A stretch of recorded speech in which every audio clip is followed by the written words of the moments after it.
Happy Saturday, everybody. I am sports mental health empowerment coach, Dr. Lauren Pitts, and you know who that is. That is the most amazing, the most phenomenal, my surrogate son and co-host extraordinaire, Ronnie Ransome Jr., and this is House Talk Pregame. Look, y'all, as you all know, there are many student and professional athletes who on a daily basis go through mental health challenges that whether they talk about or not, they still deal with them on a daily basis, and they affect their overall sports performance.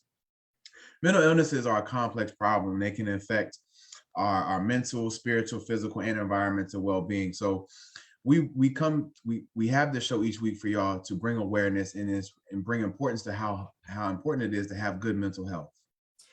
You know, Ronnie, we can't emphasize that enough, right? It's why it's so important for parents and family members and coaches and teammates to understand both the mental health risks and benefits to ensure that athletes across the athletic continuum are having the greatest opportunity for success and that they actually enjoy participating in sports. You gotta have fun.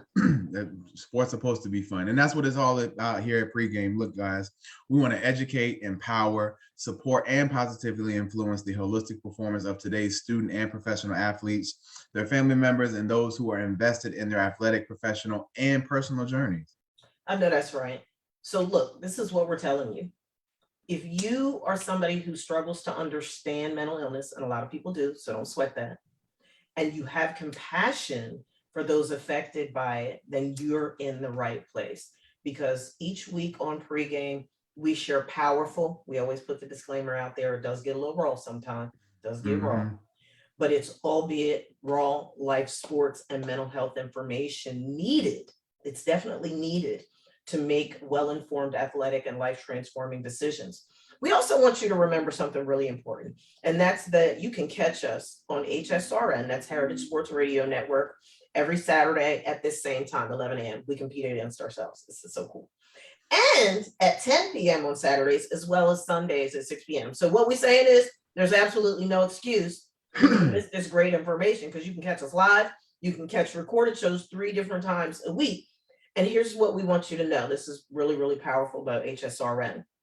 HSRN is empowering the HBCU families' head, heart, and hands to deliver the impact we all know it can. So don't forget to catch our lineup of great shows. I'm going to just say our colleagues are all of that sort of rebate and bag of tips on HSRN. They're doing the darn thing.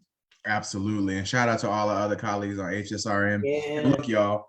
So if you want to take it a step further and be a part of our actual live virtual audience, you can always register via the Zoom link that's available on all of our social media platforms. Like I say every week, we're on Instagram, Facebook, Twitter, LinkedIn, YouTube, Google Duo, Black Planet. I'm telling you, we're working on MySpace. We haven't found.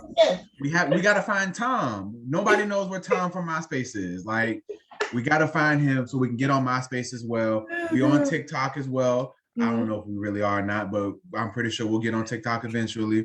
People have been talking to me about TikTok. We're not on TikTok yet, but people have been talking to me about it. Okay. I actually gave in to TikTok a couple weeks ago. My wife, actually, TikTok made me give in because my wife used to share videos from TikTok and I could just watch them. But now they forced me to create an account to watch them. So I gave in. One more social media platform that needs to be managed. We're gonna work on it. Or look, if you guys have questions, comments, concerns that you might not be able to get asked during the show or want to share or not able to share during the show, you can always email us at htpregame@gmail.com. And we are any questions, any comments, we will shout, any shout outs if you want, anybody that want to give out shout outs. We can read shout outs as well. We don't discriminate. Look, y'all, we have a great show lined up for y'all today. And this is actually a really, really great topic. And I'm glad we're actually working on this topic today. It's called Befriending Your Fear. Some examples of typical sports fear include anxieties around performance, physical contact such as pain, experiencing an injury, or even an embarrassment or humiliating situation related to not playing well enough or to help the team win. And fear in sports is important.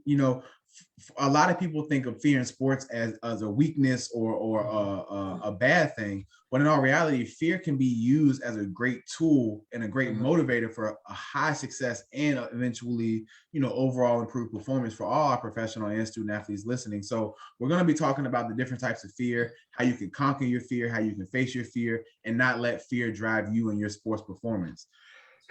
So on top of that, we always have our mental health tip of the week. So last week I went first, so it would be a disservice if I didn't let Dr. Pitts go first. So Dr. Pitts, please share with us your mental health tip of the week. You know what? I'm not even going to go in. I'm actually going to keep it real simple. What I really want people to know is that, sports fear is actually easy to fall victim to, and the consequences can be immediate. And they can be dramatic. One of the things that I say in doing this work that we love and do day in and day out is that fear can paralyze you. Fear can paralyze you, and it can have such an adverse effect on mind, body, spirit, and soul that you won't even know what hit you. You literally can feel like a Mack truck hit you because of all of the other things that go on in your mind and body when fear comes into play. For kids, sports fear can be especially tough is they haven't had enough life experiences to understand that they can overcome their fear and go on to have very productive sports careers. And I think that it's so important for parents to really take that into consideration, with the emphasis part being on the fact that they didn't have life experiences yet to really help them understand how to navigate that. So how do they learn how to navigate it? How do they learn how to manage this properly? Well, they learn from us as adults. And I don't know, I'm not going to speak about any other ethnicity right now. We're going to talk about within the context of the African-American community, Black folks of Black and brown hue. One of the issues that we have is that a lot of times we're so hard, particularly where our boys are concerned, right? We're so hard and, wanting to literally or theoretically punch them in the chest and telling them to man up and quit acting like little girls and don't cry and quit being a little pee and these sorts of things that can be very, very debilitating and actually exacerbate the fear, right? Because now not only are they afraid of what's going on with them athletically, but now they're also afraid that you're going to berate them, that you're going to belittle, degrade, demean, and that you're going to punch them in the chest. Because let's face it, some of these kids are getting hit and telling them to man up, and what we're saying to you clinically is that's counterproductive. We need you to be able to understand that in order for kids to be able to properly manage their fear, in order for kids to be able to be productive in their sports careers, you have to be able to extend some grace to them and help them to learn how to navigate their fear properly. And guess what?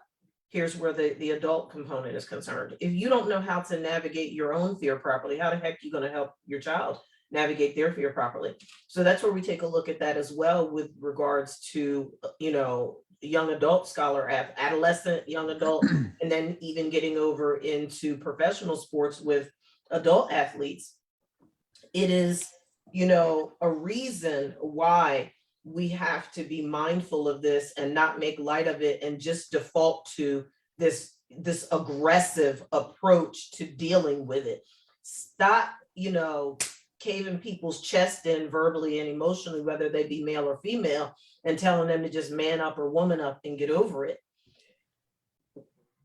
Regardless of fear or phobia, you can improve upon conditions by understanding your fear and applying basic psychology techniques to help you to manage your fear more effectively. And throughout today's discussion, we're going to be sharing some of those tips with you so that not only can you as, adult athletes or parents of children athletes, you need to understand how to navigate and properly manage your own fear and address it too. And that's why we titled today's show, Befriending Your Fear.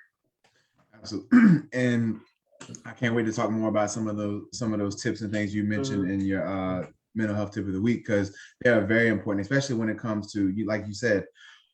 Oh God, I got so many Little League stories to share today about man, what our Little League coaches used to really, wild out.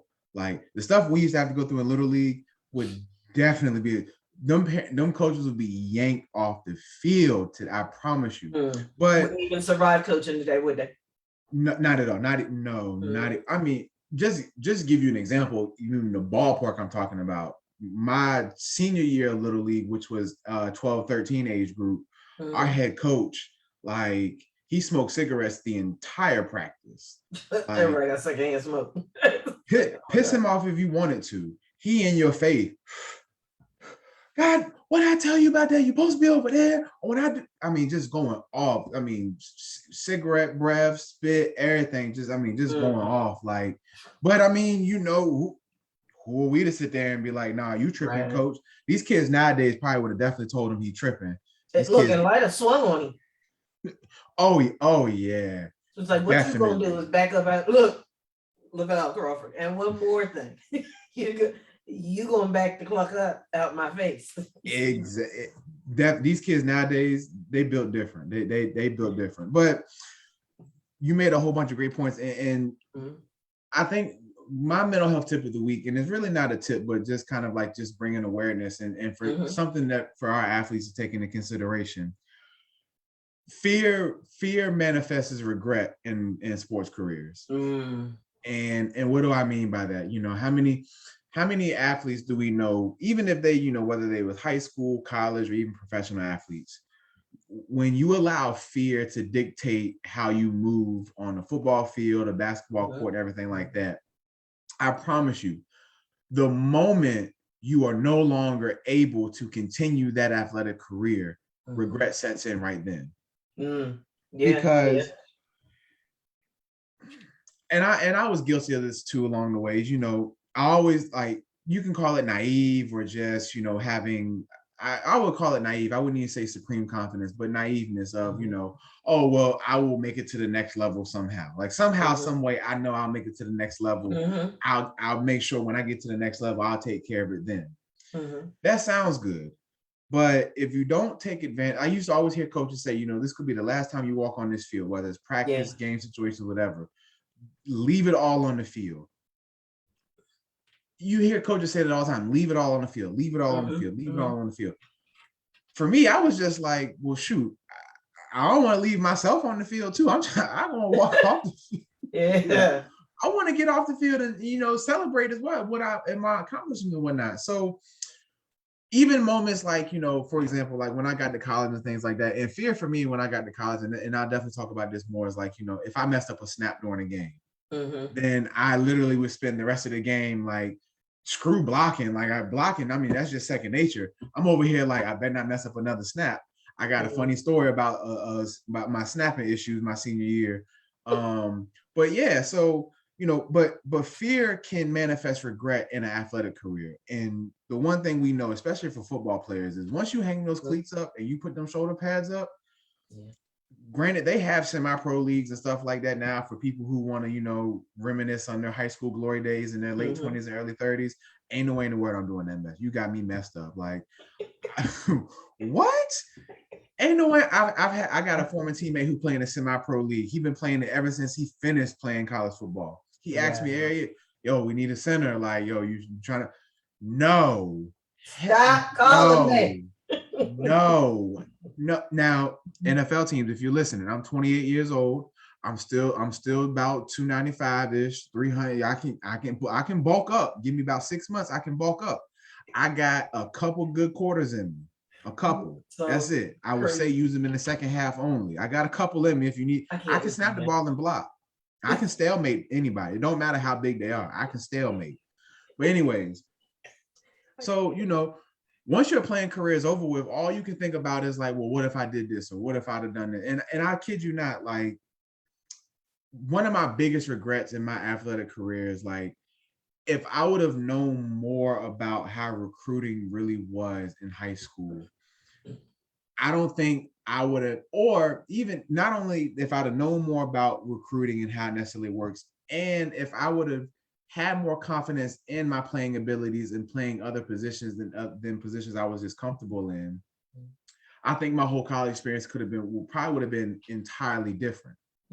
Nothing wrong with the college experience I had now. I'm grateful for the college experience I did have because I took advantage of it. However, I would be fooling myself if I didn't think like, man, what if I'd have just known this information in high school about all these D2 schools? Because I kid you not, like when I played D2 football, there are a lot of D2 programs that, I mean, they are stud programs. Like there was this one team when I was playing Northwest Missouri State. It was a D2 school out in the Midwest.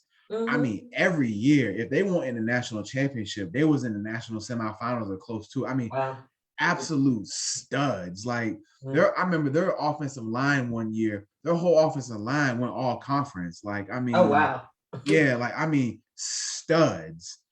And I'm just like, why didn't I know these things? Like, why didn't I know about all these other schools out here who had great athletes? I always tell people, sleep on D2 football if you want. The biggest difference between D1 and D2 are the linemen. Outside of that, the skill position, fast is fast. You can run a 4.3 at D1, you can run a 4.3 at D2 and D3 as well. Fast is fast. But so, you know, even now, like even to this day, like I have regrets about my playing career. Like if I'd have known this, or if I'd have just, you know, even with my injuries, like knowing what I know now about meniscus injuries and things like that, you know, I was one of those players, like when I was playing, like I was going to listen, you know, I'm not going to go against a coach or a trainer or anything like that. I put belief in them that they were giving me the best information to make sure I did what I had to do to get back on the field. Knowing what I know now, not necessarily the case, you know, but you know, for me, I guess like I said, you know, I have to take ownership of that as well, because, you know, it's not like I didn't have the ability to do more research and things like that. But I just thought like, you know, hey, like this is an injury. I'm pretty sure it's a common injury. They got to know the best, you know, the best methods and things like that. Wasn't necessarily. Wait, Ronnie, but what you just described in essence is exactly what we provide week in and week out. It's like we're doing every single solitary week. We're coming with all of this robust information. So we're doing a ton of the research for these scholar athletes to do exactly what we say, to educate, empower, and liberate, and to position them to be able to make not only athletic, but life transforming decisions with the appropriate amount of information. Because what you're describing is what so many people suffer from, is making decisions based on wrong or limited information. But we're bridging that gap every single solitary week on this show. So in essence, like all you gotta do is listen to the show. I mean, a ton of knowledge that's being shared every single solitary week.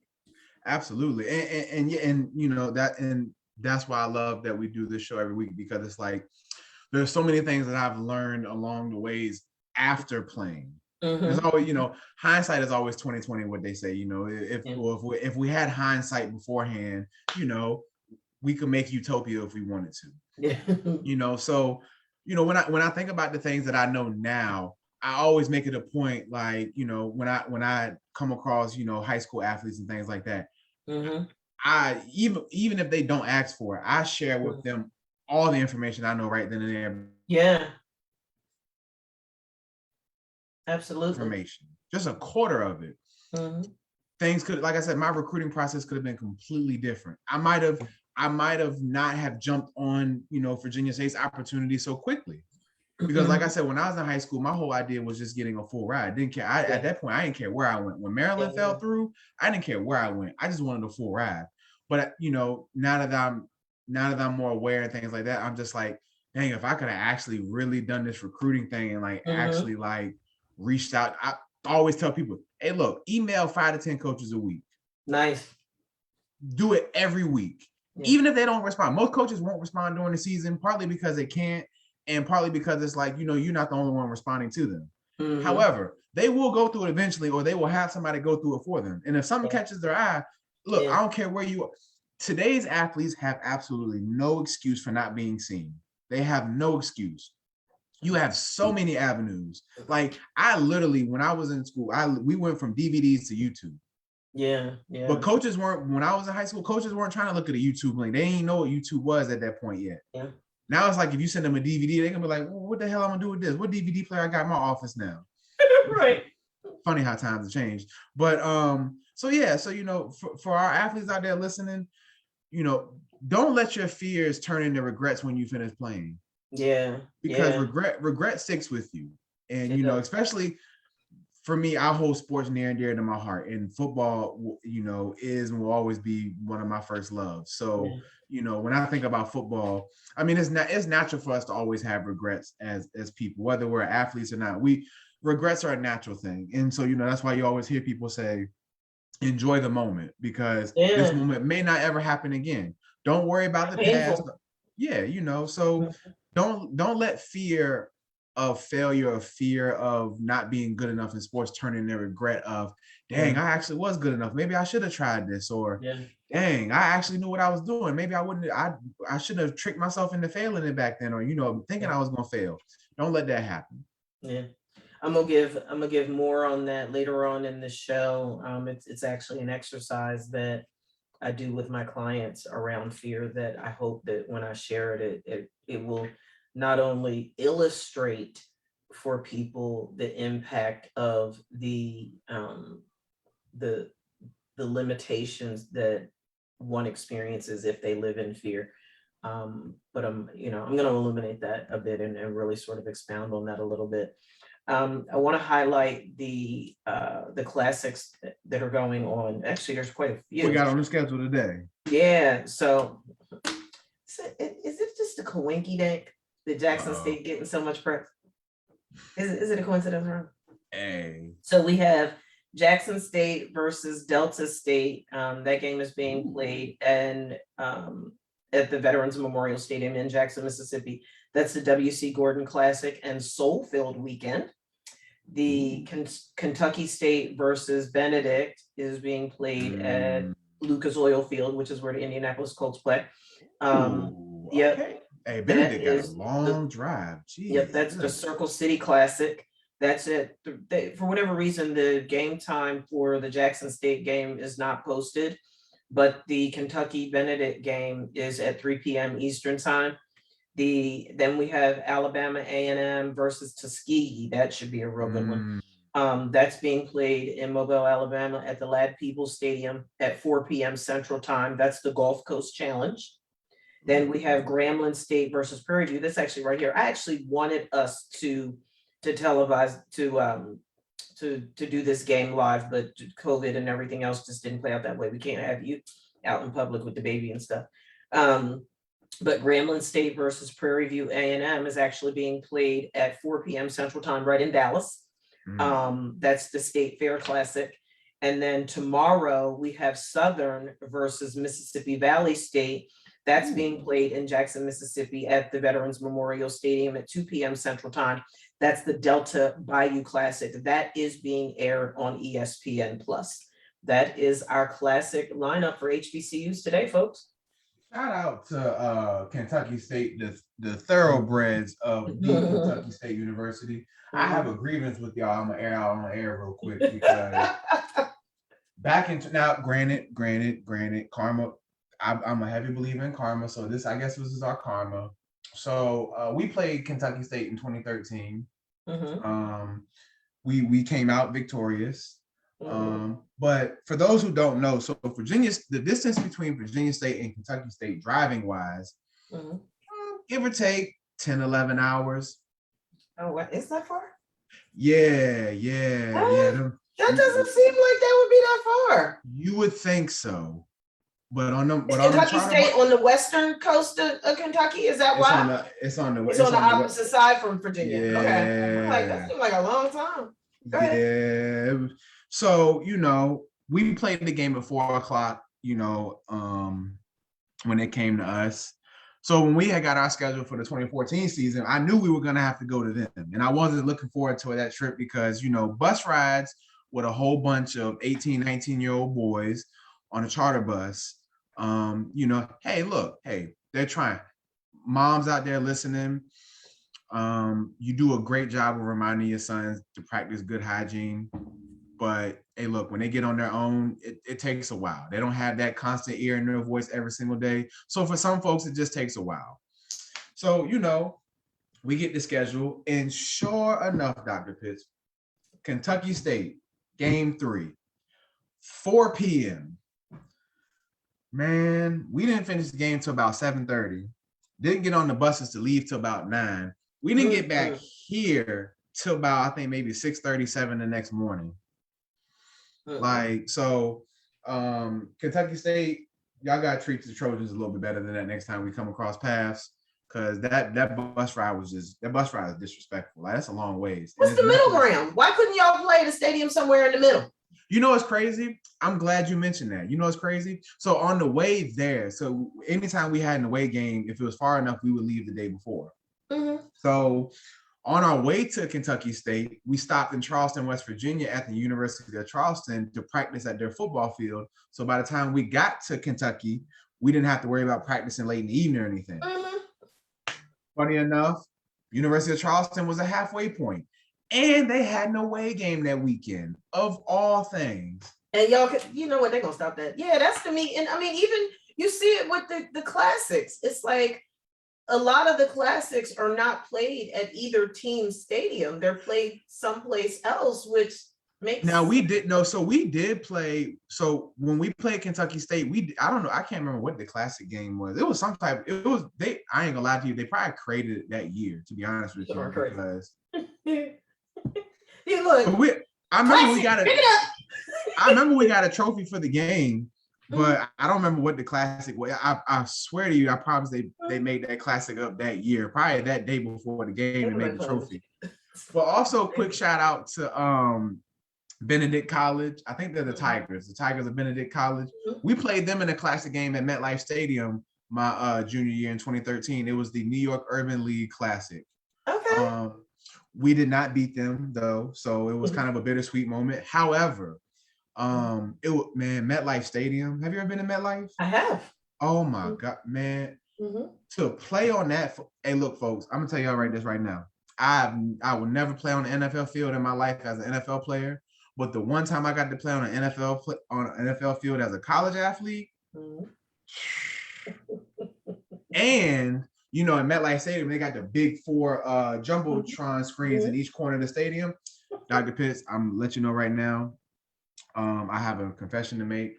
Oh, dear. Now I got a good grade in the game for my blocking and everything. I got a good grade. However, it probably could have been a little bit better, because I would say a good 15 plays, I was watching myself on the screen block during the play. With you. You know why? You was having a narcissistic moment during the game, Ronnie. Look, where they do that at, Ronnie? I'm over here kick stepping like, look at me over here blocking, doing the thing. I go. Ooh, look at me. For real? That's what we do. You know what? I kid you not. Like, I promise, middle of the play, I'm over looking at the screen like, yo, look at me on TV. It was fun though. It was a fun game though. Don't get me wrong. Like, it was like 60,000 people there. They had Slick Rick. They had Slick Rick perform at halftime. They had Dougie Fresh perform at halftime too. It was beautiful. Dougie Fresh. It was fun. So, you know, shout out to Kentucky State and Benedict College on their game today. That's cool. They're playing at Indianapolis, so that's gonna be a fun game. Yeah. Good stuff right there. Yeah. So I'm sorry about that. You know, I just had to. No, you know how we do. It's all good. So ready to get into this topic? So let's talk about fear. Go ahead. Oh yeah. So fear. So, you know, when we talk about fear, you know, fear is, you know, when you are either perceiving a danger or a threat or uncertainty about something or easiness, all the not so good feelings we feel when we think of fear. But what does fear look like in sports though? You know, as we mentioned earlier, fear can look like a whole bunch of different things in sports, whether it's, you know, messing up a play or messing up a shot or missing an assignment, fear of injury. Like if you, let's say, for example, like let's, you know, just use Dak Prescott, for example. When he broke his lower leg and broke his ankle last season. Fear of, you know, getting hurt again, or fear of being hit really hard. Or even just the fear of, you know, not being good enough, not being a contributing member to your team. All these other type of fears that we associate with sports. But where do they come from? How do they manifest? Like what causes a player to experience fear? Because sometimes some players might not experience any type of fear in a sport until they reach a certain level. And so, you know, is fear just something that just manifests within inside of an athlete? or is the environment manifesting the fear? So can I touch on that for a second? Because you just said something that triggered something for me, which you always do. So I find it extremely, and maybe this is my junk, right? I don't know. I don't think I'm off with this stuff. You know, we've talked on previous shows, Ronnie, about the identity crisis, if you will, that goes along with, you know, the athletic arena and sports identity and all of these things. And maybe this is just my systemic lens of being a couple marriage and family therapist. But I think what you just said, the way that you verbalized it, speaks to one of the challenges that we may need to address. And what I mean by that is when you touched on the athlete and fear and what that looks like, you know, in a sports context, I think that we could be more helpful if we recognize that the sport is what you do. It's not who you are. The fear, it's the athletic part of it is a trigger. The athletic part of it is a trigger.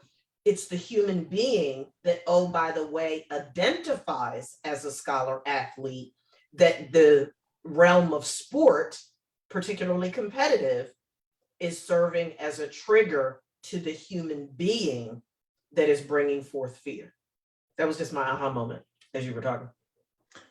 You make a great point. And so I want to read this quote that I found when I was researching to figure out some talking points for today's topic. I want to read this quote because when I read it, I was like, yo, like, perfect. I think this quote is going to summarize our show perfectly. And I'm going to circle back to this quote at the very end. So generally speaking, we cannot experience two opposite emotions at the same exact time. In other words, you can't be scared and confident at the same time. Something has to give. Something has to give. Ronnie, what does that mean? In sports, for example, you can't say, for example, let's use basketball for reference. Walk up to the free throw line. Game tied up. 1 second left on the clock. You got 2 shots to win the game. Now, either one or two things is going to happen. Either you're going to feel scared or you're going to feel confident. But you cannot feel both of those at the same time. That's real. Those are not two emotions that cancel out each other. Either you will be overcome with fear or you'll be overcome with confidence. But even when we talk about fear, like there are two types of fears that we have, that we can associate with sports. And so we have rational fear and irrational fear. So rational fear in sports would be, for example, Dak Prescott, fear of injury, fear of physical pain, fear of physical hurt, and things like that. Irrational fear is when we think of somebody who is fear of missing the shot or missing the tackle, or I'm going to be the reason we lose the game. Irrational fear, things that don't cause physical pain, but they cause emotional turmoil and distress. Oh, can I jump in for 2 seconds to bring 2 points? When you were, so in preparing for the show, and don't say nothing slick either. In preparing for today's show, one of the things that kept coming up for me is when Tony Romo was still the quarterback for the Dallas Cowboys, and how he would always hit that slump in December. And it was like the first 3 seasons that he was in the NFL. Remember the game where he fumbled the freaking snap for this Seattle game and we lost because of it? And like that happened to him in 3 separate games. That was the difference between us winning and losing the game when that happened. But also the Ravens Chiefs game where they were talking about Patrick Mahomes being dude's kryptonite. I cannot think of the tag. Oh, Lamar Jackson. Yeah, Lamar Jackson. I can never, because I'm always distracted by his hair. Can somebody please tell that man cut his hair? Just saying. Sorry, had a moment. I'm That telling sounds you, like a every time mom. I see him, That was a real mom moment. I just want you to know I know. that was I zapped out. I left my clinical that brain was and a went to mom mom moment. But brain. it's okay It though. drives me nuts. His hair drives me nuts. And I was like, can somebody please love him enough to tell him to do something with that hair? But anyway, back to what I was saying. He identified Patrick Mahomes as his kryptonite. And what I said in my clinical brain was, first of all, that's going to become a self-fulfilling prophecy. He needs to stop saying that. Stop giving your power away to Patrick Mahomes. But the point that I wanted to make around the fear is that I don't remember what I was saying, Ronnie. I don't got no, but you make a great point, and I'm glad you brought that up, because I even, like, for example, like Lamar saying that Patrick Mahomes is his kryptonite. Mm-hmm. Let's even use Tom Brady for example, because granted, I think it's without debate. Well, I will say this. I think as far as best quarterback ever, I think Tom Brady is by far, it's not even close, the greatest quarterback of all time. However, as far and as his new commercials are hilarious, by the way. They really are. And especially when he does his little interviews with Gronk, they are right. I love funny. Tom Brady is a really cool dude. Tom Brady is like that person, like, has no business being as good as he is. Like, he is literally that corny, awkward dad that I am striving to be when my son grows up. I will be that corny dad to my son. For those out there listening, you can tell him when he grows up, I said this, I'm calling it, I'm claiming it, I will be that dad. That's Tom Brady. Tom Brady is that corny guy next door who just, hey guys, how you doing? I mean, my respect for him changed when his drunk behind threw the Lombardi trophy. I was like, okay, he's human. But you know what's crazy? No, I'm being dead serious. That was when, because you have to hate Brady, right? But I do give props. I mean, he is all that sort of rebate in a bag of chips, and yeah, they beat us, but like, so what? It was a great game. But when my whole attitude about him changed, I said, yo, did he just throw the Lombardi trophy? And I'm like, he just became so like crazy human to me in that moment. I'm like, okay. And then probably partly because he wasn't with the Patriots no more, and the Patriots up there running half military squad as opposed to football up there. But Tom Brady is like, I think Tom Brady is the greatest quarterback of all time, but it would be hard for me to say he's the greatest football player of all time, because quarterback is a very, very important position on the field. Yeah. But it's hard for me to say that Tom Brady was a better football player than somebody like Lawrence Taylor, Jerry Rice, Reggie White, hell, even Aaron Donald now. All like actual, all the Hall of Famers for real. I don't want to sound insensitive, but like, is great. Quarterback, you got one job. Now, granted, that job is extremely difficult, and you get all the praise when you win, and you get pretty much all the blame when you lose, depending on the quarterback. You pretty much get all the blame. But when we're just talking about actual football, like, in the trenches, like, actually like hitting something, it's hard for me to put him as the greatest football player of all time. But you make a great point. When we talk about like fear in team sports, in like, when you think of like Tom, like for example, when they played you all, the opening game Thursday night, what was the first thing every single person who knows football said when you all, I think y'all had kicked the go-ahead field goal? Was it a field goal y'all kicked with a minute 24 left? I think it was a field goal y'all kicked. Yeah. The first thought that popped in my mind was like, they gave him too much time. Well, you know what? It's funny you say that, because I can't tell you how many times I've said that over the years, particularly every time we would play the Green Bay Packers. Whenever we would play them, like, there's just, to your point, if you know anything about football, you do not give the opponent who has a darn gunslinger as a quarterback too much time. Tom Brady, Patrick Mahomes, Aaron Rodgers. Who else? Old boy out of Buffalo. Russell Wilson. No. There are you certain, give them the ball with a second left on the clock. Not because if it's anything more than that, if they have time to throw a Hail Mary, they're going to throw it. Somebody's going to catch it, and they're going to beat you every time. And Absolutely. And you made a great point. And I guess we're gonna try and flesh this out together, because right now it's just a premise in my head, but I need to try and form it into a real thought, because you made a great point. And I think when we talk about fear in sports, like we even have to look at sports, whether it's an individual or a team sport. I feel like fear in team sports is a little bit more complex.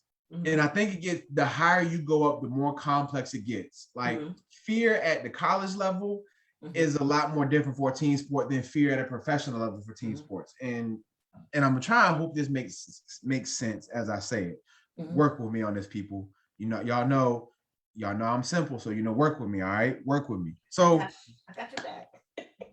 Let's just look at it from the example of like from Tom Brady. Like, let's just look at it from somebody like Tom Brady, who is like, I mean, just supremely confident. Like, I mean, just has the utmost trust in his abilities as a football player. But imagine the pressure over the last 22 years that has been put on this man. I can promise you on Thursday, as much as we all just chalked it up when there was 1:24 left on the clock and they were down by, I think, 2 points or 3 points, and they knew they needed the field goal, we're all sitting there like, Tom got it. Like, Cowboys, good job. Tom got this. But could you imagine being Tom in that moment? Like, because if you talk to him, would he ever acknowledge that there are times that he might not word it as fear, but he might word it as nervousness or extreme pressure? Like, I don't think the word fear is going to part his lips. I could be wrong. I don't know. He might start looking around like, we got ourselves in one, huh? Yeah. How we gonna get out of this? And look, for all my athletes, like when you've been down bad in a game and you on the bench, you just start looking at everybody else like, whoo, man, film is gonna be something else tomorrow, ain't it? Like, everybody. But I mean, even just like to your point, would he necessarily call it fear? Probably not. But being in that moment of like knowing that you're going down there to win a game, I feel like what I'm trying to say is I feel like in team sports, just looking at team sports, I feel like fear is subjectively placed on certain aspects of the game depending on the magnitude of the game. Expand if that makes sense. It does make sense. I'm listening. Because it's like, like the quarterback position. When the team's winning, oh, it's quarterback. Quarterback's doing great and everything. When the team's losing, oh, the quarterback sucks. We need a new quarterback. We need a new coach. And it's just like, well, hold on. Or the kicker. Don't forget. Or the kicker too. The whole game, the offense and defense had one job: score points. Don't let the other team score points. And you mean to tell me we've been battling for 59 minutes and 57 seconds, and you mean to tell me this old little kicker over here who don't come in the game but maybe 3 or 4 times a game, and we just gonna blame him? He the scapegoat? Yep. Every time. Nah. Now I ain't gonna lie. Like, if I had to think of the most fear-inducing moments in sports, field goal kicking is up there, especially at the end of a game. Free throws in the NBA, bases loaded, full count in baseball, penalty shootouts in soccer and hockey, overtime games. Who? Overtime, when games went to overtime. Oh man, I gotta share. I wish what's his name was on the show with us. Shout out to Jared. Hey, Jared. So the CIAA, their Instagram page, a couple weeks ago posted for Throwback Thursday our 3 overtime game against Bowie State back in 2013. Wow. And Dr. Pitts, let me tell you, you talking about nerves? Crazy, insane, just man. So I was messaging Jared because he had sent me the video, and I was messaging him, and I told him, I was like, yo, like, I don't know if you remember this specific moment in the game, but it was like, so it was it was like 3rd and 10. and they were on their 30-yard. They were on their 30-yard line marching down the field. It was 3rd and 10. I never forget it. It was like maybe like 58 seconds left in the game. We had just scored to go up by 3. No, I'm sorry. We went up by 7. We went up by 7. And so they needed a touchdown. It's 3rd and 10. We got a freshman defensive end on the field. He was a stud, but he's a freshman. And Jared throws the ball. And for whatever reason, I have no earthly idea. I guess he got excited because he got past the tackle. He hits, he lays Jared out. Like, Jared don't even see him because he came from Jared's blind side. But Jared had already threw the ball. Gets a roughing the passer penalty. And in my mind, I'm just like, yo, like, we can't get rid of them. Like, I don't know what we can do. And then in the 3rd overtime, the play before we won the game, the play before, it was a 2nd down. And our quarterback threw the ball. One of our receivers had an in route, 10-yard in route across the middle of the field. And one of the linebackers had showed that he was going to blitz. So he was up on the line. The very last second, once the ball was snapped, he bailed out. He intercepted the ball, but as he fell to the ground, it came out. And I'll never forget it. I looked at the quarterback and I was like, yo, like, bruh, you almost cost us the game. Like, mind you, like, during this game, my lidocaine shot done wore out in my knee, so I'm getting the full effects. That lidocaine shot was good for 1 half. Oh, half quarter. Here we are 3 overtimes in. Knee, I don't even on fire. What? I'm over here like, just in my mind, I'm dying in my mind. Like, I'm like, yo, somebody cut my leg off. Like, me just like, save me. That's so freaking crazy.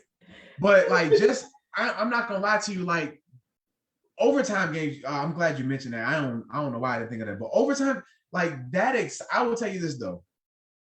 You can have a good amount of fear leading up to a game. Anytime we would play Bowie, I had a good amount of fear because I knew Bowie could have a terrible record. Now, don't get me wrong. For those who are listening, and I've told Jared this before too, in my opinion, in my humble opinion, I always felt like when I played, Bowie State had by far the most talented roster in the CIAA. Not even close. Winston-Salem used to get transfers from all the D1 schools you could ever think of. Like, their whole D-line was D1 transfers when we beat them in the championship game. Oh, wow. Bowie State was a better team than them. I say that, I tell that to everybody. Bowie State was always the hardest team we ever played. Union as our rival, I got up for Bowie games because I knew somehow, some way, 1, something was going to go terribly wrong in the game. 2, it never failed. Something was going to go terribly wrong in the game. It never fails. Number 2, Bowie was going to find a way to keep it close in the 4th quarter. And number 3, it was probably going to go overtime. I knew those 3 things. The year we went 3 overtimes, by the time we played Bowie, we were 4-1 and Bowie was 1-4. Wow. Complete opposite records. Wow. They took us 3. Granted, they figured out their coaching. And that's why they had ended up making it to the CIAA championship games and winning, because they finally figured out their coaching. But they were 1-4 that season, or they might have been either 1-4 and 2-3. But they had a losing record when we played them that year, and we were number 1 in the conference. And just like, I don't gonna lie to you, like, even when I would walk up to the line and whatnot, I'm just like, man, I don't know how this play about to go. Like, you just know, like, Bowie gonna do something to mess us up. They always found a way. Like, shout out to Bowie, because out of all the games I played in college, though my sophomore, junior, and senior years, when we went all 3 years, we went overtime with you all.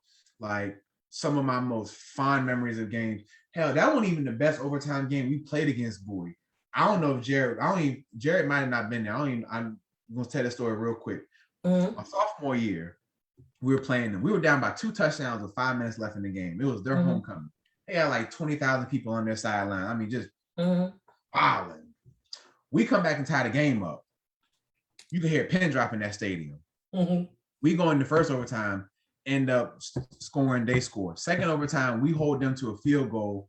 First play of second overtime for us, we score a 20-yard touchdown run. And we had to walk through their homecoming crowd back to our locker room. What? You talking about fear. Be the HBCU school in their homecoming and then walk through the crowd. You don't know fear till you got. Yeah. It's a whole nother ball game. I wanna illustrate something and I want us to expand on it as we continue in this discussion. I want you to, and I want our viewing and listening audience to envision fear this way, and I'm going to give it in a football context. If you could imagine that fear is the pocket, right? And just for illustration purposes, the pocket is a lot of quarterbacks' comfort zone. Tom Brady is a pocket quarterback. Eli Manning was a pocket quarterback. You have a lot of quarterbacks out there that they're pocket quarterbacks, and that's where they're safe, and that's where their comfort zone is.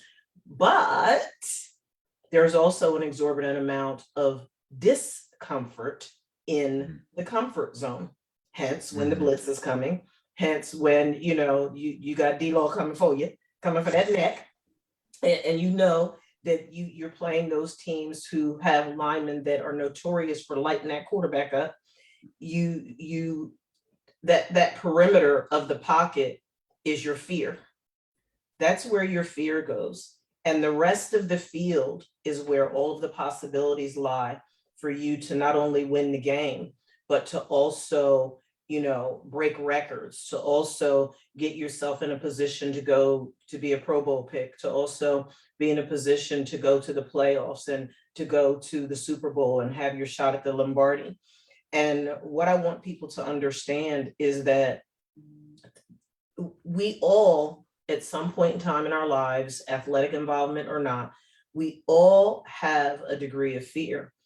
To your point about Tom Brady and so many other greats in professional sports, and truth be told, even in collegiate sports and at the high school level too, because you have all types of awards and stuff like that you win for your athletic ability in high school as well. Those individuals that have achieved extraordinary levels of athletic success did not achieve that level of success in the absence of fear, but in the presence of it. Hence why Tom, he's not the best scrambler in the world, but he can get that ball out. They were like, how did he, not only did he get the ball out, but he threaded the needle. He threaded it. Russell Wilson, Lamar Jackson, just countless other quarterbacks that are making these plays, not in the absence of their fear, but in the presence of it, because you got 300-pound linemen about to take your head smooth off. Oh yeah. That's a little scary, especially if you are a quarterback like my Cowboys quarterback that's been injured. That'll make you clench your teeth. Let's not front and act like ain't no teeth clenching going on. That'll make you clench your teeth. But what we know to be true, and the reason why, in that example, why so many props were given to Dak during that Tampa Bay game is because he stayed in there and he got it done. You know what I'm saying? No, we didn't come out with the W, but we came out with our respect though. We came out with our respect. And as you're approaching your athletic career and as you are learning to manage your jitters, I need you to know, I'm telling you clinically, that you can be extraordinarily successful in the presence of your fear.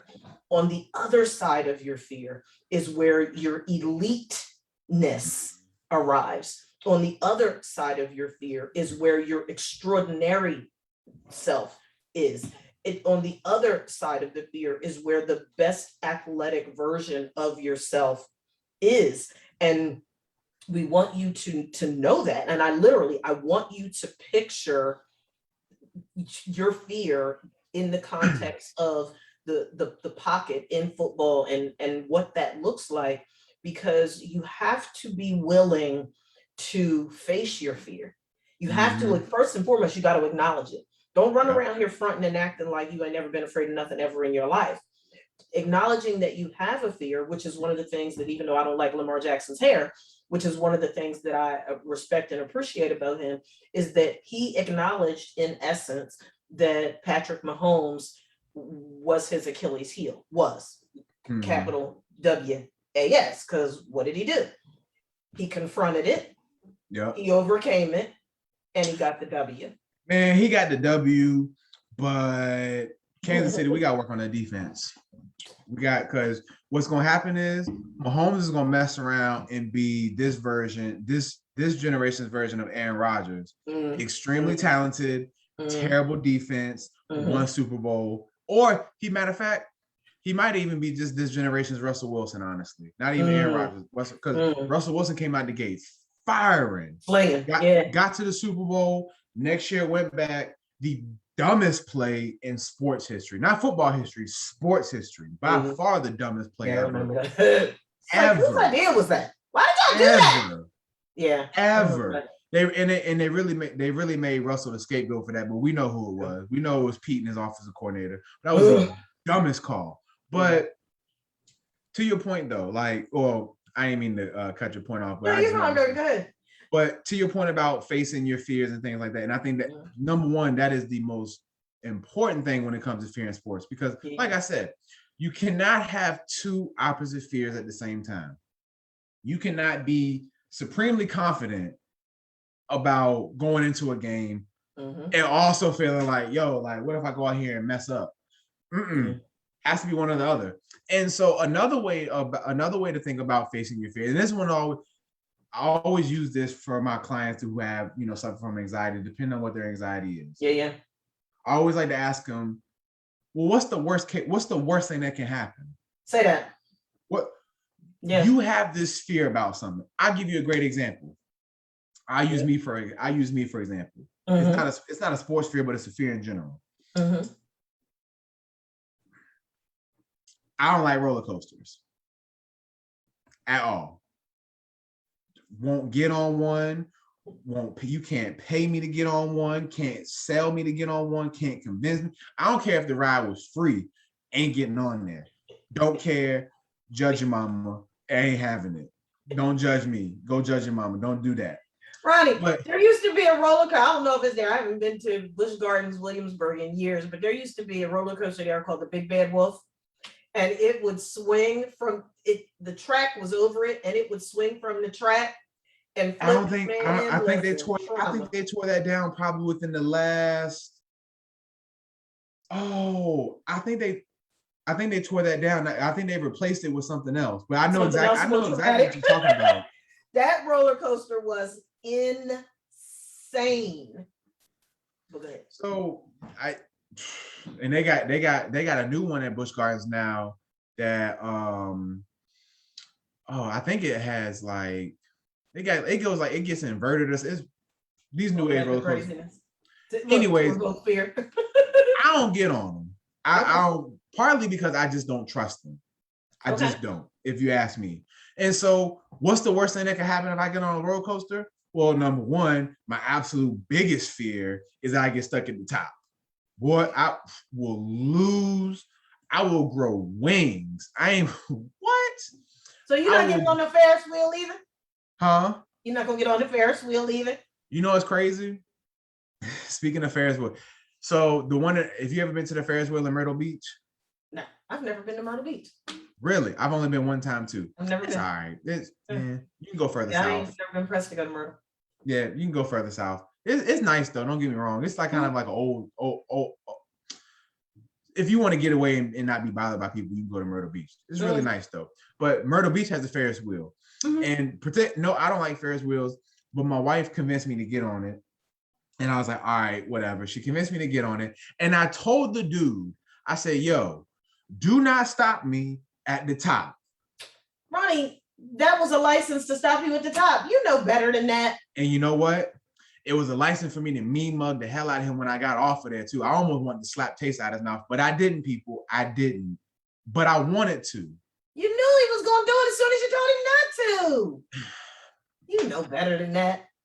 So the worst thing that could possibly happen if I were to get on a roller coaster is A, it gets stuck at the top, or B, it fall apart.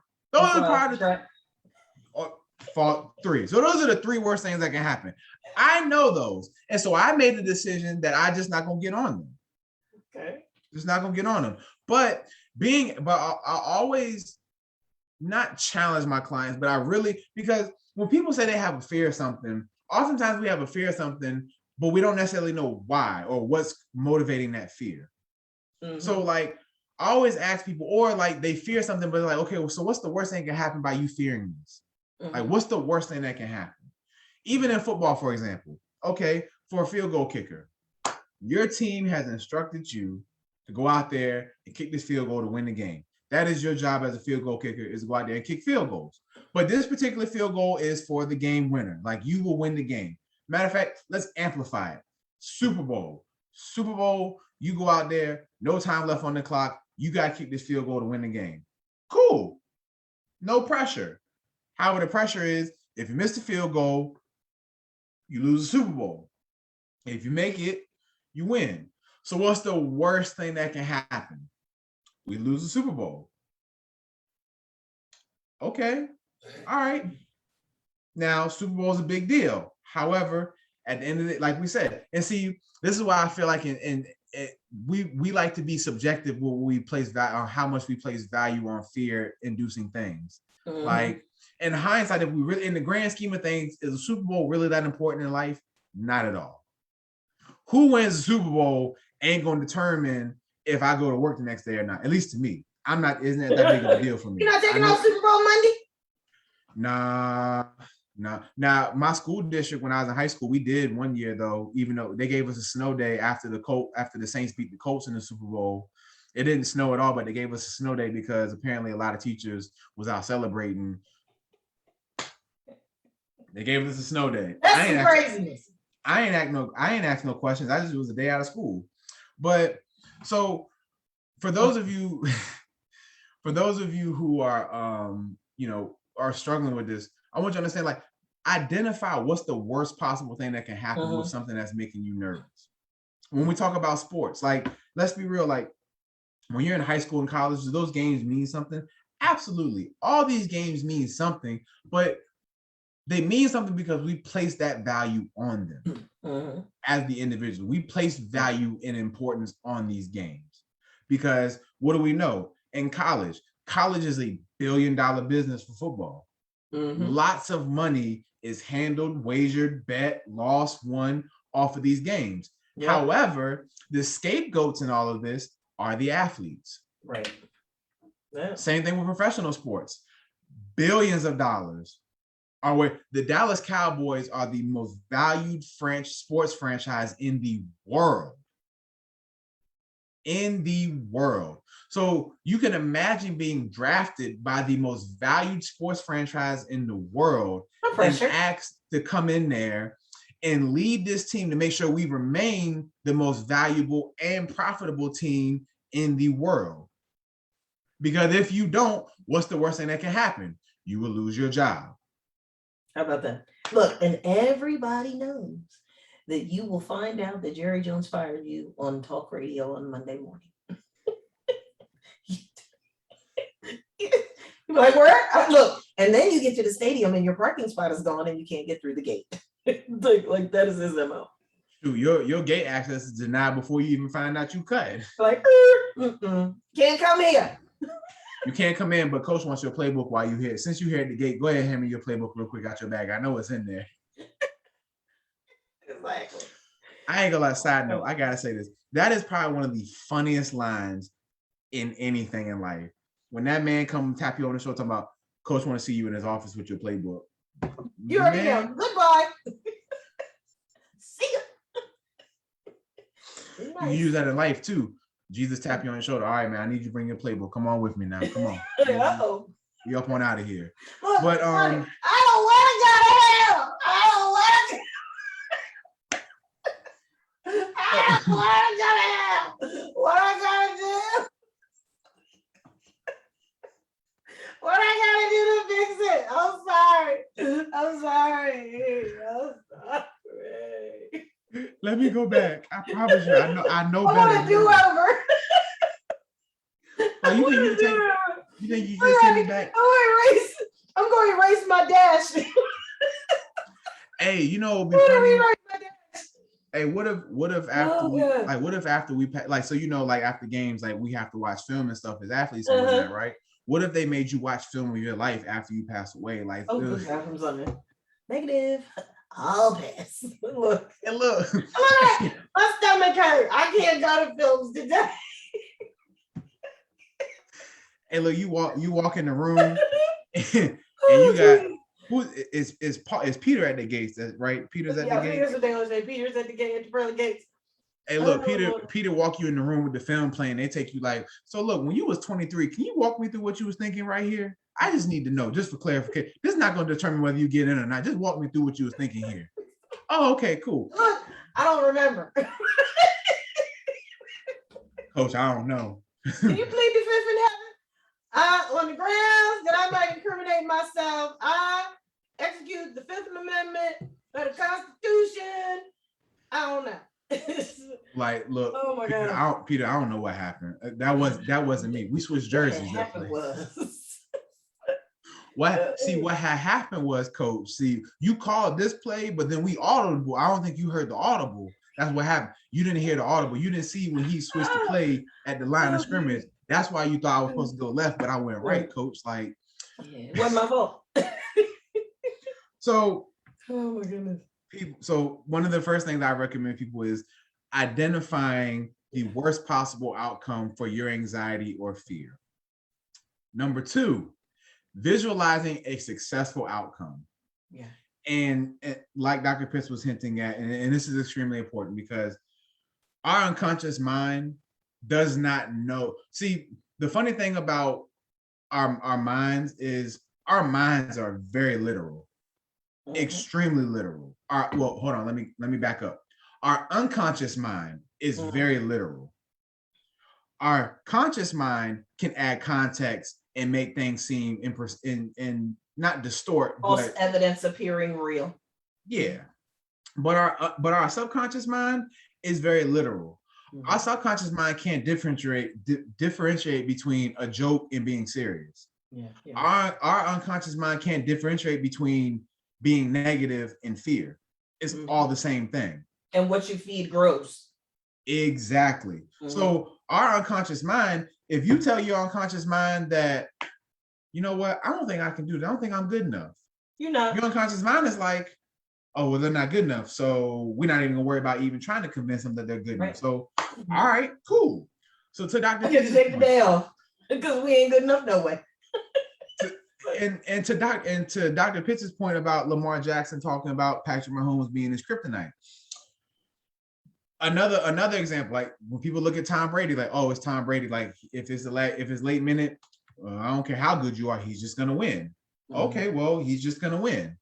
Or when you play, like when the Warriors had added Kevin Durant, because I mean they're just unstoppable. Why should we even play? They're gonna win. When you tell your subconscious mind these things, it will generate exactly what you tell it. Yeah. So in sports, we always hear, especially in football, you always hear coaches, and at least I used to always hear our coaches say, visualize the game. Like, so in football, like especially on offense, like going to every game, most offenses going into games have a script of 10 to 15 plays that they want to start the game with. And so our coach used to always say, run through the script in your mind, see the defense, see the formation, see the fronts, see the audibles, see yourself calling out the mic, see yourself calling out the combo blocks, see yourself adjusting the blocks, see yourself adjusting the cadence. Visualize all these things happening. Even going so far as saying, visualize overcoming adversity during the game. If we're down by a touchdown, if our defense is having a bad day, visualize going down the field each time they're scoring. Every time you touch the field, visualize scoring. Because after a while, we know this, the power of the tongue is amazing. We can manifest a lot of the things that we ask for. It might not happen right when we want it, but consistency matters. So consistently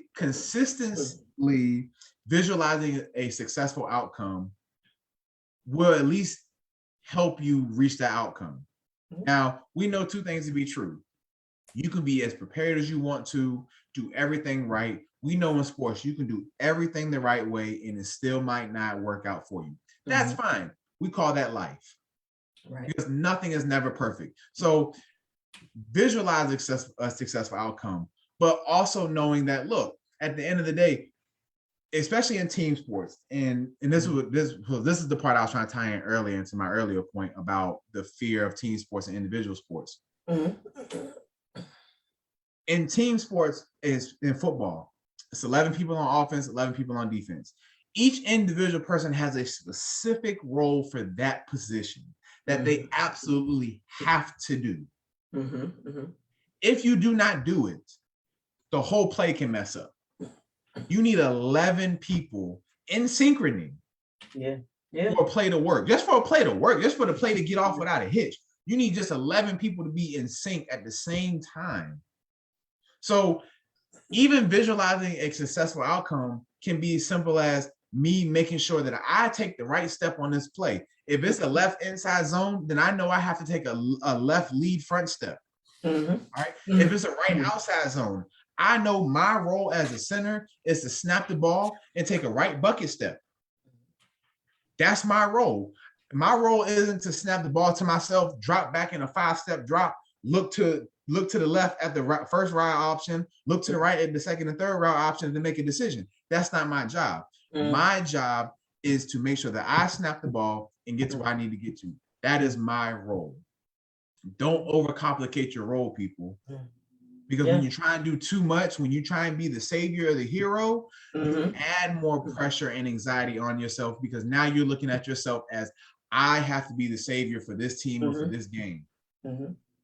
So I want to. Oh, go ahead. I'm sorry. No. Finish your thought, and then I'm gonna piggyback on that. Go ahead. So part of, like I said, part of visualizing a successful outcome is as small as making sure that you understand your assignment and your role a part of a team. Because in a team sport, everybody's role is equally as important, despite what they say. Because as good as Tom Brady is, Tom Brady will be absolutely nothing if his offensive line didn't block for him, if the receivers didn't catch the ball, if the running back didn't create an opportunity for the defense to play up so there can be space behind them, if the defense didn't take care of their business. So do your role, play your role, but visualize a successful outcome for your role. Yeah. And just I wanted to tie in with that too, Ronnie, that in addition to the visualizing piece, that internal negative narrative, data shows that one's thought life directly impacts your physical well-being, right? In other words, your thoughts have the ability to influence how you're behaving and how your body is functioning. So part of what you can do to combat those negative thoughts that are grounded in fear is to have a rational counter statement. Well, what do we mean by that? So just like when Ronnie was talking about, the different things that go through your mind, when you know your role, you could literally, the rational counter statement would be, okay, wait, that's not my role. Something as simple as that, that's not my role. Oh my gosh, I fumbled the snap, we're going to lose the game. No, I made a mistake, we can bounce back. You have to be deliberate, intentional, and purposeful in challenging those cognitive distortions that are grounded in fear that are producing these negative thoughts, because positive or negative thoughts, you have the ability to manifest whatever the energy of your mind is focused on. Look at it this way. Just like you can change your TV channel with the remote control if there's something on TV that you don't like, believe it or not, folks, you can do the exact same thing with your mind. You hold the remote control to your mind. It's frustrating when I hear people talk about, my head is this and my head is that, and I just, I keep doing this and I keep doing that. You keep messing up because you keep telling yourself that you're going to mess up. You keep dropping the ball because you tell yourself you're going to drop the ball. It goes back to the slumps that they talk about. They always talked about, Tony Romo having a slump in December, and was this the game that he was going to break that slump? And so many other players in sports that you hear this, and they hit this. They even talk about it, with back-to-back Super Bowl teams. They won, and going back a second time is that much harder because you hit that slump. And they do the same thing with rookie season, and by the time you get to your sophomore season in the league, they're going to hit the sophomore slump. And all that's mind games.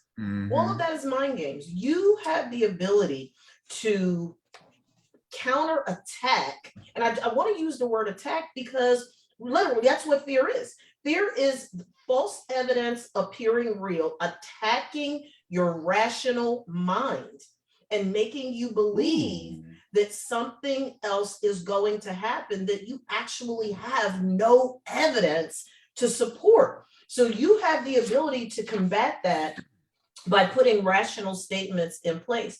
The other couple of things that I wanted to highlight real quick is that you have to be patient with yourself, right? You know, when you think about sports fear within the context of little kids, that's developed over time. You know what I'm saying? It's like you, to your point, where Dak is concerned, there's a level of confidence that athletes have pre-severe injury versus what that looks like after a severe injury. And what do we call it?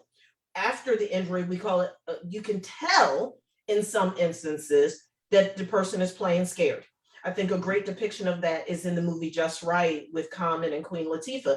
And toward the end of the movie, she tells him, you're playing scared. You're not trusting your knee. I got you. Look, I rubbed it real good. I gave you some medicine. I took you to rehab. Your knee is good. Trust your body. Your body is not going to lie to you. Get out of your head. You have the choice. When we're not on the air, I say it like a lot more direct. Your mind, it's like you're the pimp of your mind. Yeah. Your mind will do whatever you tell it to do, whenever you tell it to do it. My question to the audience is, what are you telling your mind? Are you telling your mind that you're afraid? Are you telling your mind that you're never going to be able to do this and you're never going to be able to do that? I know you messed up this game, so you're probably going to mess up that. Are you functioning from a place of fear? Befriending your fear is not having the presence of fear. It's not being paralyzed by the fear. It's pushing through the pocket, getting out into the open field and going for it, regardless of the fact that that line is coming for your head or not.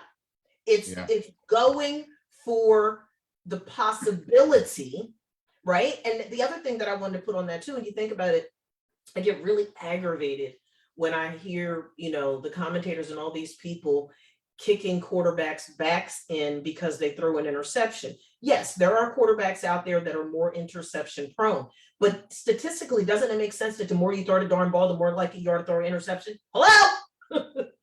That is true. The odds for throwing an interception go up because you're throwing the ball more. That's basic math. Stop. And yes, you do have some quarterbacks that I'm gonna need him to work on that because he throw more interceptions than he does completions, but that's a whole nother story. I want to throw a couple of things out there to provoke your thoughts, Ronnie, and I'm hoping that we can sort of flesh this out together in these last 13 minutes. Okay. A couple of highlights that I want to make for folks within the context of befriending your fear is this importance of understanding that fear is simply the border of the reality that you have known. And you being an elite athlete, you being the best athlete that you can be, is living beyond that border of fear. Because we know there's all levels of play and all this stuff, and folk don't want to get hit and they don't want to get hurt and they don't want to get all these things, right? But the absolute best version of yourself lies beyond the border of the reality of that fear that's encasing you. You are going to come up against fear in your sport life, you know, on the path to achieving your heart's desire. Well, at the high school and the collegiate level, what is the heart's desire? For many, not all. Some people ain't pressed about going to the league. They just want to have fun. But there are, you know, you do have a number of athletes that their dream is to go to the league. So know that even in that process, you're going to come up against fear. You have to choose.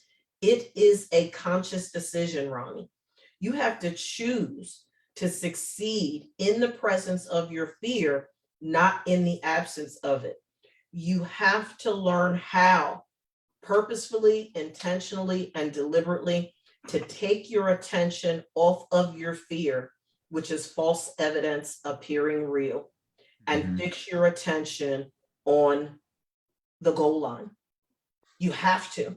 It's a choice in order to succeed in being the level of athlete that you can absolutely positively say that you love and that you always desire to be, whether you go to the league or not. You always want to be the absolute best athlete that you can, regardless of whether you go to the league. You don't want to be the weakest link on the darn team, on any team, regardless of what the sport is.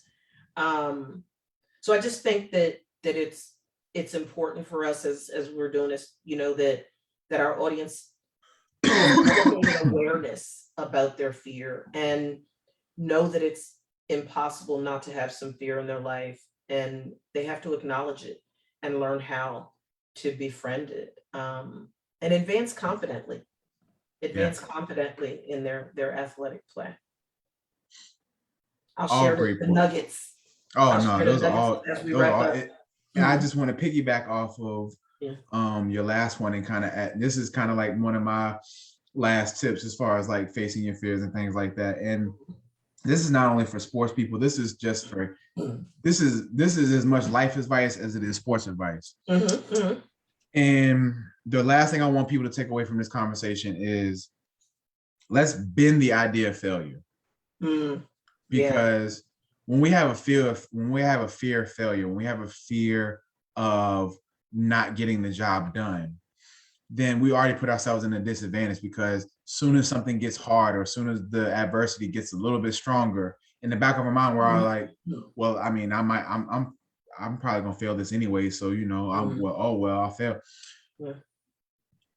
Failure is when you've accepted defeat. That's right. When you accept don't defeat. Get back up again. And if we're being real, I mean, let's really think about this, Dr. Pitts. Failure really doesn't exist. Right. Failure is something that was created. It's a state of mind. Along the way by man. Man created the idea of failure once they realized, like, oh, I couldn't do something. So they coined it failure. Yep. But let me give you this example. Do you think that when man was trying to make fire or discover fire and things like that, do you think after a couple of times they were like, yep, I don't know how we're gonna do this. Like, I want this buffalo to be warm. I don't know how to warm them up. I guess we're gonna eat cold buffalo the rest of our lives. Like, I just don't know. Cold buffalo. I can't. Go ahead, crazy. Cold buffalo. Where do you get this stuff from? The heck? So cute. Go ahead, cold buffalo. I could cold buffalo today, folks, on HT. Look, I'm a counselor and a client, so I wear two hats. Hey, God ain't through with me yet, though. He's still working on me. But I say I had to say, people, like, look, we can look at wins and losses as one or two ways. We can look at it as wins and losses, or we can look at it as wins and learning lessons. Because the only time it's a loss or a failure is if you've accepted that you cannot improve upon this. Right. However, but each time you lose a game, each time you miss something, that's an opportunity to learn from it and grow from it. The moment you stop learning from your mistakes and learning from your failures, it becomes a failure. How about it? Because you've allowed yourself to think of it as a failure. So when we think of it as sport, like I said, look, hey, you go out there, you kick the field goal to win the Super Bowl, cool. Great for you. But if you go out there and miss it, understand this. Everything around it doesn't take away from the fact that you missed a field goal. That's the lesson to learn from this. You missed the field goal. Working on my kicking mechanics, working on being able to block out environmental noise, being able to block out environmental factors. Those are all the learning lessons you can take away from missing a field goal. Damn what the situation of the field goal was. The fact that you missed the field goal is for you. Like we talked about, in team sports, each person serves a role. For me, I played center. If I messed up the snap, whether it's in a championship game or just the first game of the season, I messed up a snap. So what's the lesson to take away from this? oh, I need to work on my mechanics. I need to work on snapping and stepping. I need to work on all these other things to make sure that when I come in the game, I don't have the fear of failing on snapping the ball. Yeah. It's a learning lesson. Yeah. So people, yes, there's wins and losses. I mean, and I don't want people to sit there and think I'm trying to be all sensitive, like, oh yeah, look, either you win or you lose. You're absolutely right. At the end of the day, in sports, there is a winner and a loser. And that's the beauty of it, because even in life, there are winners and there are losers. That's life. I ain't trying to sugarcoat it for nobody. That's the world we live in. That is what it is. It's wins and losses. However, the loss is only a loss if you lose the opportunity to grow from the adversity. Yeah. That's the only time it's a loss. If you learn from it and grow from it, it's a learning opportunity. It's a chance to get better. It's a chance to gain more information on how you can improve. Because understand this, people, if we always win at everything, yeah, we lose appreciation. We lose that motivation. We lose you also will lose the understanding of how strong and resilient you really are too. Absolutely. You lose that edge about you. You lose that you lose that competitive edge. Look at how many teams go the Steelers last year. The Steelers started the season 11-0. They were doing the darn thing. The moment adversity hit, they fell apart. Yep. Just fell right apart. Yep. Because you got comfortable. You're like, oh, well, we've been winning all these games close. We'll just figure it out. Somebody will do something. Somebody, I don't know who it ain't going to be me, but somebody on this team is going to do something, and that's going to be a reason we win this game and move on. And when that doesn't happen, that's when fear starts setting in. That's when pressure starts setting in. That's when resentment. That's when worry. That's when all these things start to set in, because you lose focus on, at the end of the day, what can I gain from this and what can I learn from this? So stop calling it a failure. I hate when people say I failed something. No, you didn't fail. It just gave you more information on how you can improve upon it. Now you know I can't do this next time. I shouldn't do this next time. I know that. I always tell people, when we make choices, if you make a mistake on accident, charge your head and not your heart. It's an accident. It's a mistake. But when you make that same mistake over and over and over again, that is a choice. The habit. It is a choice that you are choosing to make this mistake. Why? Because you know there's an opportunity to grow from this mistake you are making, but you are choosing not to grow from it. You are choosing to stay the same. So when you choose to stay the same and you choose to ignore the lesson that is learned from a loss, you fail. And then that failure breeds more fear. And that fear breeds more not wanting to try. And what did I say at the beginning of the show? Fear brings regret. Right. And what the gist of what we want you to get today, folks, is look, what we've been talking about the whole show is befriending your fear. And just to take it one step further, it's like, okay, well, you taught us how to befriend our fear. Now what? You have to turn your fear into a stepping stone. So I just want you to think about it this way. And what we did today was bring you into a heightened level of awareness about your fear. And we want you to know that it's possible. It's impossible, not to have some fear. So it's important that you acknowledge your fear and you learn how to befriend it. When you do that, you're honoring fear's presence in your life, and you are making the decision to kick it out of the driver's seat in order to advance confidently and achieve the things that you want to achieve athletically. You also have to keep in mind that as you're making this transition from fear ruling you and you befriending it, you're turning your fear into a stepping stone. And what we shared with you today is strategies and skills for deepening and developing your muscles. You talk about lifting and weight training and all this stuff, but developing your muscles that are necessary to help you to overcome the fear. Keep in mind that what you give attention to is in essence what you're telling the very forces of nature.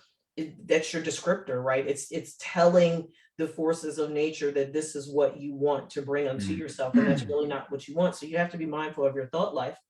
Learning to manage your thoughts and your energy that you give to fear allows you to redirect that same energy toward creating this amazing version of yourself, with you coming forth as a much better athlete. So here are the nuggets that I want to leave you with today as we're wrapping up. I want you to remember that your doubts are traitors. They're the enemy. They're the enemy of you being the best athlete that you can be, because they cause us to miss the good that is ours. And when we're afraid to try something new or to really come forth as the best version of ourselves, we actually stop ourselves mid-course, mid-game, mid-competition. The second thing is you will either move towards who you really want to be as an athlete, or your mind by default will move you away from you being the best athlete that you can be. And it's going to be up to you. It's impossible to not have some fear, but instead of asking the fear to go away, learn how to befriend your fear so that it's not in the driver's seat of your life and of your athletic career. Keep in mind that your fear is simply the border of the reality that you've known, and you have the ability to get beyond that border. Also, keep in mind that all athletes that have gone before you, the Hall of Fame in each sport and what have you, they didn't get there in the absence of fear. They got there in the presence of fear, but just learned the necessary things that they needed to learn to push past it. Don't allow your thinking to mess you up and to keep you from reaching your full potential and your athletic ability. The source of your power and the source of your strength cannot be removed by any fear. In other words, you're still an extraordinary athlete on the inside, but if you allow fear to quench your knowledge of that, then that's on you. You, in essence, would be relinquishing your true power, your true authenticity as an extraordinary athlete to the fear.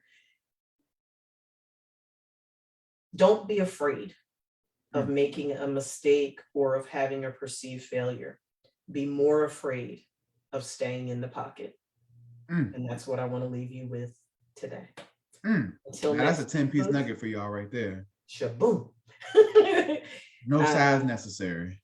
Yeah. You don't even have to, what do you say? You don't even have to upsell that. It is. Nope, ain't got to upsell that. The nuggets right there, that's good enough right there. That's them real nuggets, not them fake nuggets, Indeed, indeed. So what I want to do, folks, is we're going to bid you adieu for today. We will see you next week right back here on HT Pregame. Have an amazing weekend. Have an extraordinary week. And we'll see you next weekend, folks. Bye-bye. Have a great weekend, people.